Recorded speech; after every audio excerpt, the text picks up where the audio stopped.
Dragon Quest Infinity Strash: The Adventures of Dai is set to release onto the Nintendo Switch on September 28th, and with Tokyo Show right around the corner, Square Enix has gone and confirmed that they are going to be hosting a massive digital presentation event where, of course, they're going to be showcasing more information for this title.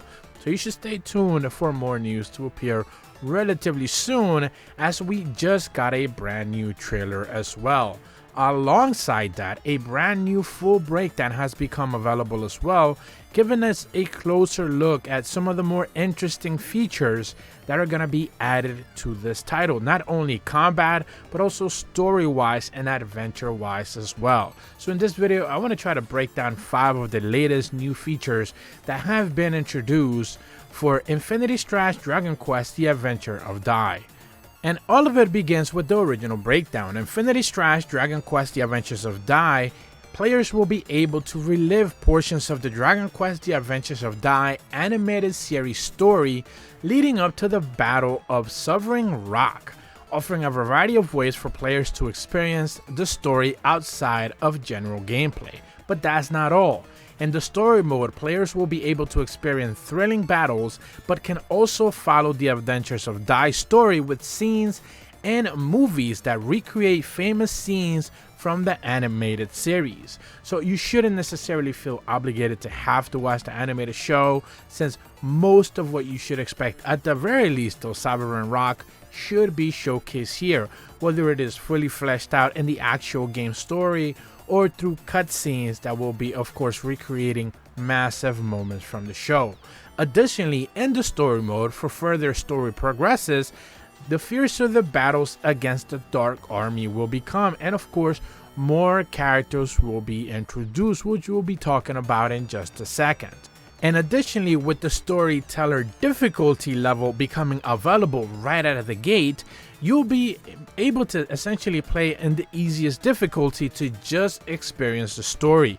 You don't have to worry about higher difficulty or anything along those lines, and have a more story focused action adventure. So you don't have to worry about failing or anything along those lines. If you just want to be able to enjoy the game at your own pace in the easiest way possible, there's no shame in that whatsoever. And this has been a relatively common addition in newer RPGs for players who just simply want to enjoy the game and not be too concerned with having to bang their head against the wall for having tough encounters or anything along those lines.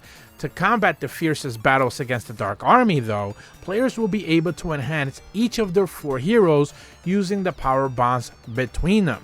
And that of course means the bond memories, using famous scenes from the Dragon Quest: The Adventures of Dai comic book when training the disciples of Avon to secure victory and testing out new battles. So not only do you have the main 4 protagonists, but also characters that appeared in the aforementioned comic book that simply did not make an appearance for whatever reason in the animated show. They are now going to be appearing this time around as part of those bond memory sequences. Alongside that, new memories can be obtained by progressing to the story as you would expect, but as you also tackle temple recollections. Equipping memories to a character will improve their capacity in different ways, while more memories can be equipped simultaneously as the character levels up.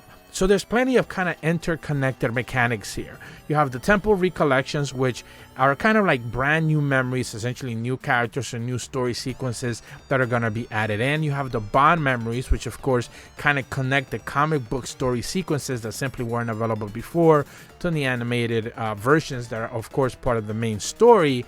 And then of course you have all of those as equipable actual items to power up your characters whenever you're leveling them up using different skills, different abilities, focusing on more attack, more defense, whatever the case may be. Silver, gold, and platinum rarities, with effects becoming more potent as you approach platinum status for platinum bond memories, have unique effects. So essentially each one of these memory moments will have a grading system, whether it is silver as the lowest tier, gold, platinum of course being the best tier with the most amount of effects. Some of the bond memories that will appear in the game are also being outlined here as well. For example, a silver pride. In this memory, the scenes where Pop responds to Crocodile's questions at Romo's castle.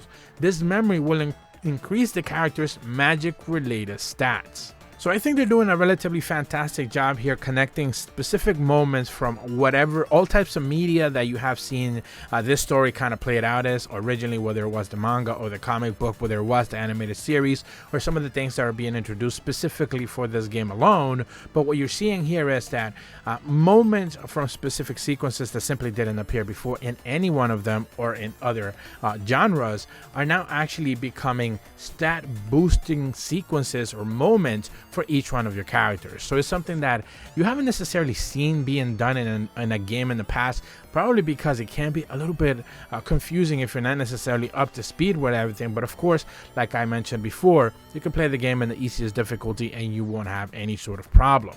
Another bond memory that they talk about here is the thirst for victory. This is from the quote of Flassant as he sums up his ultimate goal in victory at all costs.